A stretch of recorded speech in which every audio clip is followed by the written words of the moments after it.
नमस्कार, खबर उत्तराखंड देख रहे हैं आप। मैं हूं आपके साथ चविश कात्री। प्रदेश के मुख्यमंत्री पुष्कर सिंह धामी ने अपने बयान में कहा है कि सड़कों के किनारे राजकीय भूमि से अतिक्रमण हटाने के नाम पर सरकारी कर्मचारियों द्वारा किसी भी नागरिक का उत्पीड़न नहीं किया जाएगा। किसी के भी वैध निर्माण में किसी भी तरह की तोड़फोड़ नहीं की जाएगी और जिलाधिकारी सुनिश्चित करेंगे कि किसी भी विभाग द्वारा नागरिकों का उत्पीड़न न हो। जब तक ये सुनिश्चित नहीं हो जाता कि किया गया निर्माण राजकीय भूमि में है और अवैध निर्माण को हटाया जाना आवश्यक है, तब तक किसी प्रकार की कार्रवाई नहीं की जाएगी, नागरिकों का उत्पीड़न नहीं किया जाएगा।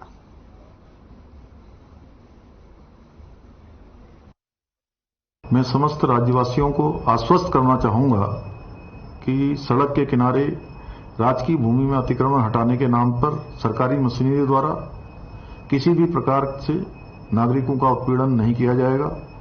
किसी के भी वैध निर्माण में किसी भी तरह की तोड़फोड़ नहीं की जाएगी। जिलाधिकारी सुनिश्चित करेंगे कि किसी भी विभाग द्वारा किसी भी नागरिक का उत्पीड़न न हो। जब तक यह सुनिश्चित नहीं किया जाता है कि निर्माण राजकीय भूमि में है और अवैध निर्माण को हटाया जाना आवश्यक है, तब तक कोई तोड़फोड़ नहीं की जाएगी। परंतु वन भूमि में लैंड जिहाद के नाम पर जो प्रतीक खड़े कर दिए गए हैं, अवैध कब्जे कर दिए गए हैं, उनके विरुद्ध कार्रवाई जारी रहेगी।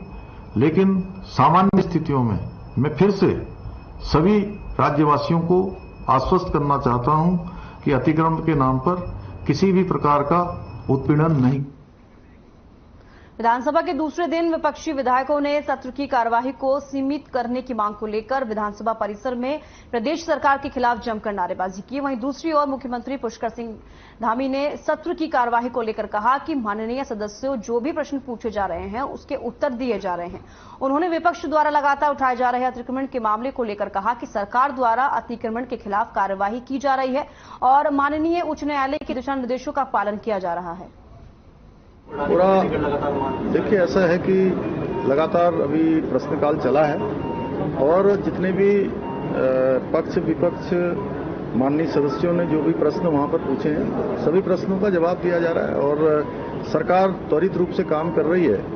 अतिक्रमण के मुद्दे पर मैंने कल भी एक सभी को निर्देशित किया है कि माननीय न्यायालय का जो आदेश है और उसके क्रम में सभी जिलाधिकारियों को हमने निर्देशित किया है, सभी जिलाधिकारियों को कहा है कि इसकी आड़ में जो हमारे सामान्य व्यापारी वर्ग के लोग हैं, आम जनता के लोग हैं, सामान्य जनता के लोग हैं, उत्तराखंड के रहने वाले किसी भी व्यक्ति को अनावश्यक रूप से परेशान न किया जाए।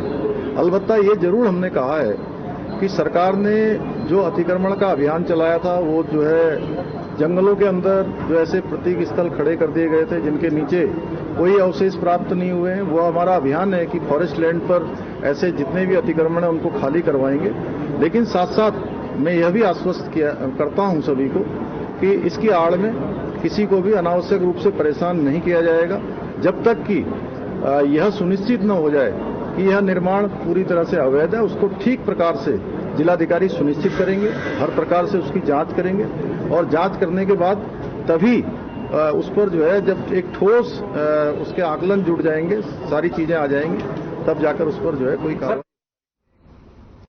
आरएसएस प्रमुख मोहन भागवत के बयान के बाद देश का नाम इंडिया से भारत रखने पर छिड़ी बहस पर सीएम पुष्कर सिंह धामी का बयान सामने आया है। सीएम ने कहा है कि बचपन से ही वे भारत माता की जय का नारा सुनते आ रहे हैं। इंडिया शब्द का कहीं जिक्र नहीं है। उन्होंने कहा कि प्रधानमंत्री मोदी जब भी कोई बड़ा फैसला लेते हैं तो विपक्ष के कई नेता सनातन धर्म पर गलत टिप्पणियां करते हैं। सीएम ने कहा कि इंडिया गठबंधन से जुड़े जितने भी नेता हैं वे लगातार सनातन धर्म पर गलत टिप्पणियां करते हैं। कभी कांग्रेस के राष्ट्रीय अध्यक्ष मल्लिकार्जुन खड़गे का बयान आता है तो कहीं एमके स्टालिन का बयान आता है, जिस पर कांग्रेस के शीर्ष नेता सोनिया गांधी या राहुल गांधी की तरफ से कोई भी खंडन नहीं आया। लोग बचपन से ही भारत माता की जय कहते हुए आए हैं, हम सब यही सुनते आए हैं और इसमें भारत शब्द से आखिर इतनी परेशानी क्या है? जब भी आदरणीय प्रधानमंत्री मोदी जी देश के परम वैभव की ओर देश को ले जाने का काम करते हैं, देश की जो हमारी संस्कृति है उस सब को लोगों के सामने लाने का काम करते हैं, कोई भी निर्णय लेते हैं तो उस पर अनावश्यक रूप से इस प्रकार की बातें करते हैं। सनातन को लेकर जिस प्रकार से आज उनके बयान आ रहे हैं, गठबंधन में शामिल नेताओं के बयान आ रहे हैं, वह निश्चित रूप से इनकी सोच को दर्शाता है कि सनातन के प्रति उनका किस प्रकार का रवैया है, या जो हिंदू धर्म है उस धर्म के लिए उनकी क्या सोच है। क्योंकि गठबंधन के अंदर रहने वाले लोग, स्टालिन का बयान आता है, खड़गे जो अध्यक्ष हैं उनके लड़के प्रियंक खड़गे का बयान आता है, लेकिन किसी भी कांग्रेस के बड़े नेता का या गठबंधन के बड़े नेताओं में से, चाहे सोनिया जी हों, राहुल जी हों या कोई और नेता हो, उनके किसी का कोई खंडन नहीं आता है। ये इस बात का परिचायक है, स्पष्ट है कि इनका सबकी मौन स्वीकृति है, जो सनातन को भी और हिंदुत्व को भी किसी भी मामले में कहीं भी जो है इनके लिए सम्मान नहीं है। सदन की समय सीमा को लेकर विपक्ष लगातार सरकार पर हमलावर है। नेता प्रतिपक्ष यशपाल आर्य लगातार सरकार पर सत्र की कार्रवाई पर आड़े हाथों लिया गया है। वहीं सभी सवालों का जवाब देते हुए संसदीय कार्य मंत्री प्रेमचंद अग्रवाल ने कहा कि कमेटी आवश्यकता अनुसार और आय बिजनेस के हिसाब से सत्र के दिन निर्धारित करती है। सत्र की कार्यवाही को ज्यादा लंबा रखने से जनता का ज्यादा पैसा खर्च होता है। कि जिस प्रकार से हमारे कार्यमंत्रणा समिति में हमने सारा विषय रखा और बहुत स्पष्ट तौर पे मैंने उस दिन भी कहा था, मैं आज भी आपके सामने दोहरा रहा हूं कि जो हमारे पास बिजनेस है उसके मुताबिक हमने जो कार्यमंत्रणा समिति में विषय रखा उसी के अनुसार सदन की कार्रवाई संचालित है। और ये भी मैंने उस दिन आग्रह किया था, यदि उसके बावजूद कोई बिजनेस रहता है, कोई विषय रहता है, तो अध्यक्ष विधानसभा का विवेक है, यदि सदन बढ़ाने की वो अनुमति देते हैं। क्रिएट करना और बिजनेस होना में फर्क है। यदि हमारे पास बिजनेस है, निश्चित रूप से हम उसमें जो है पूरी तरह से हम तैयार हैं और सभी मुद्दे विधानसभा के पटल पे आने हैं, वो आ रहे हैं। और उसके बाद आप भी जानते हैं कि अनावश्यक रूप से सरकार का, जनता का पैसा, आप समझते हैं कि एक दिन में कितना पैसा लगता है, वो सारी चीजों को मद्देनजर रखते हैं। तो फिर भी आग्रह कर रहे हैं, विपक्ष चाहता है और माननीय अध्यक्ष विधानसभा यदि अनुमति देते हैं, कोई ऐसी स्थिति हो तो हम सदन बढ़ाने के लिए। जहां नैनीताल जिले के लालकुआं के रहने वाले सुभाष वाल्मीकि आज दर-दर की ठोकरें खाने को मजबूर हैं। घर से बेघर इस परिवार के सामने दुखों का पहाड़ टूटा है। यही वजह है कि आज सुभाष वाल्मीकि अपने परिवार की खातिर वहां भटकने को मजबूर हैं। राहत की उम्मीद लगाए बैठे सुभाष वाल्मीकि मुख्यमंत्री आवास के चक्कर कई दफा काट चुके हैं, लेकिन कोई कार्रवाई नहीं की गई। इतना ही नहीं बल्कि शासन प्रशासन के आला अधिकारियों से कई दफा सुभाष वाल्मीकि गुहार लगा चुके हैं, लेकिन अब तक सिर्फ आश्वासन ही मिला है। आश्वासन के नाम पर अब तक कोई ठोस कार्रवाई नहीं हुई है।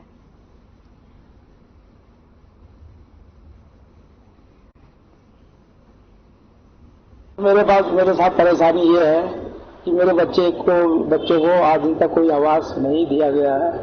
मैं एक परेशान व्यक्ति हूँ, जिससे मेरे 3 लड़कियां शादी विवाह योग्य है, जिससे मैं संपत्ति भी मेरी लूट चुकी है, मेरा मकान भी लूट चुका है। आज मैं परेशान हूँ। माननीय प्रधानमंत्री भारत सरकार नई दिल्ली, मुख्यमंत्री उत्तराखंड सरकार, जिलाधिकारी महोदय नैनीताल, उप जिलाधिकारी महोदय लालकुआं नैनीताल, सीओ क्षेत्राधिकारी महोदय जी लालकुआं नैनीताल, आप लोगों से मेरी नम्र निवेदन है कि मेरे प्रार्थना पत्र पर किसी भी प्रकार की ना तो कोई सुनवाई की गई है आज दिन तक, ना ही मेरे बच्चों के साथ कोई न्याय नहीं मिला है। मेरे साथ परेशानी ये है कि मेरे बच्चों को आज दिन तक कोई आवास नहीं दिया गया है। मैं एक परेशान व्यक्ति हूँ, जिससे मेरे 3 लड़कियां शादी विवाह योग्य है, जिससे मैं संपत्ति भी मेरी लूट चुकी है, मेरा मकान भी लूट चुका है। आज मैं परेशान हूँ। माननीय प्रधानमंत्री भारत सरकार नई दिल्ली, मुख्यमंत्री उत्तराखंड सरकार, जिलाधिकारी महोदय नैनीताल, उप जिलाधिकारी महोदय लालकुआं नैनीताल, सीओ क्षेत्राधिकारी महोदय जी लालकुआं नैनीताल, आप लोगों से मेरी नम्र निवेदन है कि मेरे प्रार्थना पत्र पर किसी भी प्रकार की ना तो कोई सुनवाई की गई है आज दिन तक, ना ही मेरे बच्चों के साथ कोई न्याय नहीं मिला है।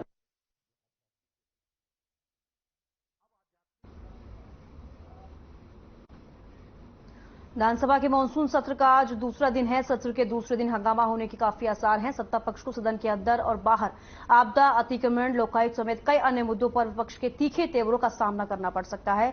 एजेंडे के मुताबिक शाम 4 बजे वित्त मंत्री प्रेमचंद अग्रवाल सदन के पटल पर 11,000 करोड़ से भी ज्यादा का अनुपूरक बजट पेश करेंगे और इसके अलावा आंदोलनकारियों को सरकारी नौकरी में 10% क्षैतिज आरक्षण और अम्ब्रेला एक्ट जैसे कुछ 12 विधेयक भी सदन के पटल पर आएंगे। आज का दिन इसलिए भी खास हो जाता है क्योंकि प्रश्नकाल भी है। ऐसे में विधानसभा सचिवालय को पक्ष विपक्ष के विधायकों के 614 प्रश्न प्राप्त हो चुके हैं, जिनका जवाब संबंधित मंत्रियों को देना लाजमी होता है। प्रश्नकाल के दिन ही की कार्रवाई का पूरा दिन मंत्रियों के अच्छे होमवर्क पर डिपेंड करता है।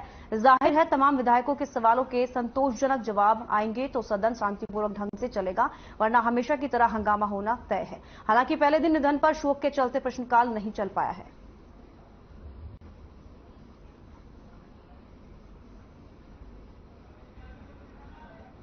है कि प्रश्नकाल कल होगा, बिल्कुल कल होगा। सभी विधायकों से, सदस्यों से मेरा निवेदन है कि अपनी बातों, अपने प्रश्न उठाएं।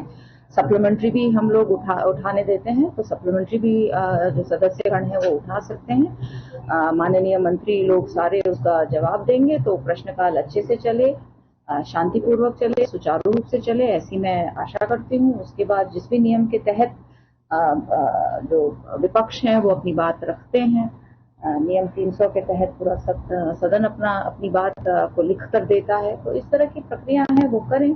जहां तक हमारे विधेयक हैं करीबन 12 हैं और बजट कल। आज वैसे तो उत्तराखंड मुद्दों की भरमार है।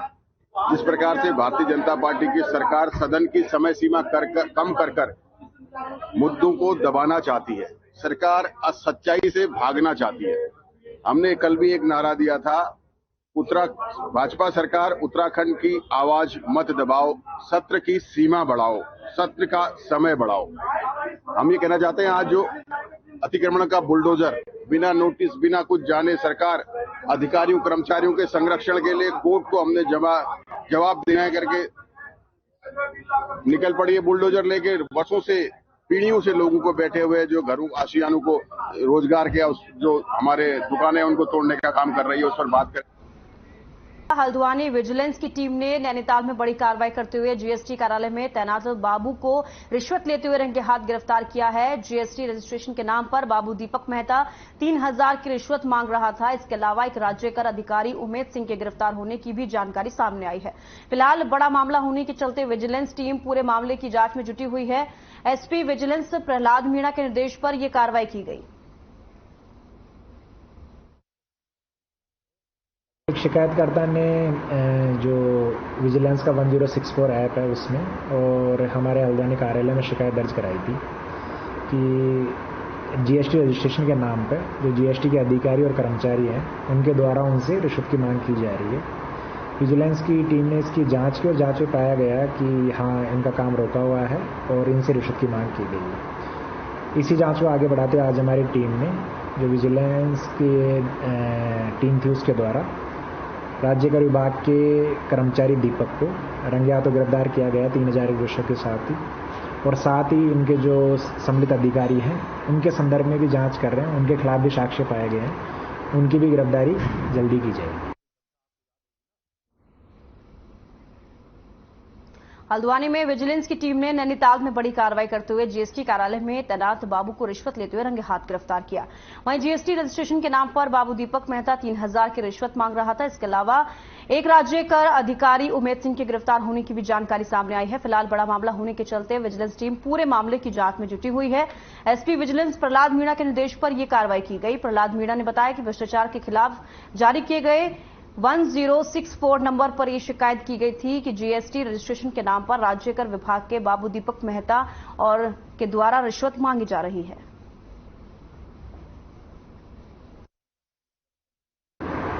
एक शिकायतकर्ता ने जो विजिलेंस का 1064 ऐप है उसमें और हमारे हल्द्वानी कार्यालय में शिकायत दर्ज कराई थी कि जीएसटी रजिस्ट्रेशन के नाम पर जो जीएसटी के अधिकारी और कर्मचारी हैं उनके द्वारा उनसे रिश्वत की मांग की जा रही है।